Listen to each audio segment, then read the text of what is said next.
ఓం శ్రీ గురుభ్యో నమః. సంసర్వాత్మనే సర్వతన్మాత్రా ప్రకృత్యానందాత్మనే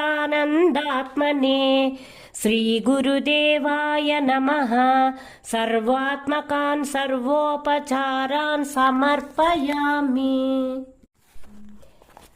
తాత్పర్యము: లం హం యం రం వం సం ఈ బీజములే స్వరూపముగా గల భూమియును, ఆకాశమును, వాయువును, తేజస్సును, ఉదకమును, భూమి ఆది సమస్త తన్మాత్రలను ఇవియే స్వరూపముగా కలిగిన వాడును. గంధము, శబ్దము, స్పర్శము, రూపము, రసము వీని యొక్క వేరువేరు స్వభావములతోనూ ఈ సమస్తములకు గంధము మొదలైన 5 తన్మాత్రకల యొక్క కూడిక వలననైన స్వభావముతోనూ ఆనంద రూపుడగు సద్గురు స్వామి కొరకు భూమి, ఆకాశము, వాయువు, తేజస్సు, ఉదకము క్రమముగా వీని స్వరూపము